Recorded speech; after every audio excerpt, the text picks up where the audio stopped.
Nous vivons actuellement une époque très noire.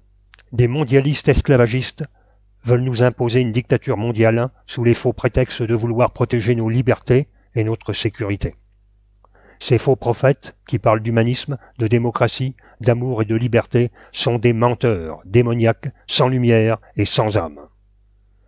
Ce sont des démons qui prennent le masque du bien pour mieux nous tromper. Ils emploient l'inversion accusatoire pour dérouter les gentils moutons du bon peuple. L'état du monde est catastrophique. Économie en crash, pollution partout. Sol, nourriture, maladies nouvelles et santé sous le règne du profit, société déchirée, familles détruites, wokisme, trafic d'enfants et d'organes, drogue, migration anarchique, cupidité, corruption généralisée. C'est le triomphe de Satan. Les hindouistes parlent de l'âge de fer, le Kali Yuga. Les hommes se tournent vers la méchanceté, la maladie, la léthargie, la colère. Les calamités naturelles, l'angoisse, la peur et la pénurie dominent. Nous arrivons à la fin de cet âge des ténèbres qui, d'après les exégètes, devrait se terminer en 2025.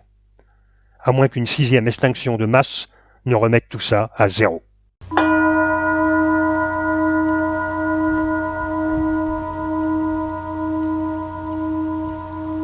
Un grand nettoyage s'impose pour chasser les idées malsaines, les démons, les sans-lumière satanistes.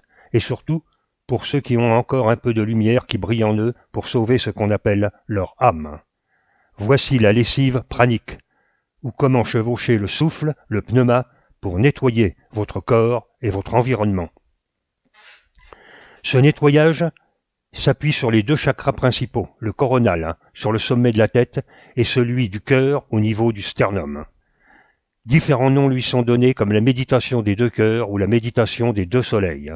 Il s'agit d'une descente d'énergie. Dans la tradition chrétienne, on l'appelle la descente du Saint-Esprit, le paraclet, symbolisé par un pilier de lumière avec une colombe qui descend du ciel. Dans le taoïsme, on la nomme la descente du Ki céleste, ou l'énergie du ciel. Dans la Kabbale, c'est le pilier de lumière. Dans le yoga indien, le pont spirituel de lumière, ou Antakarana. Les Tibétains l'appellent Tonglen, l'ouverture du cœur de notre bodhicitta, en pratiquant le lojong, ou purification de l'esprit. On commence. Inspirez longuement en visualisant un nuage noir qui entre par vos narines et remplit votre poitrine. Un nuage noir qui englobe toutes les souffrances du monde. Durant une courte rétention, visualisez ce nuage noir se transformer en lumière jaune ou blanche dans votre poitrine. Pensez au tambour qui tourne dans la machine à laver. Souriez. Enfin, expirez en visualisant une lumière blanche ou jaune qui s'échappe par le haut de votre tête. Après avoir inspiré l'insalubre, vous expirez dans la lumière radieuse, la joie et l'amour. Vous purifiez ainsi votre karma négatif. Commencez cette pratique sur vous-même pour transmuter et dissoudre vos propres souffrances, puis sur votre environnement et enfin sur le monde entier. Pratiquez 2 jours, assis le dos bien droit, ou debout en marchant, ou la nuit allongée dans votre lit. Tous les jours. Si vous aimez les mantras, à l'inspire, prononcez mentalement Om. À l'expire, Sol. Finissez par un qu'il en soit ainsi.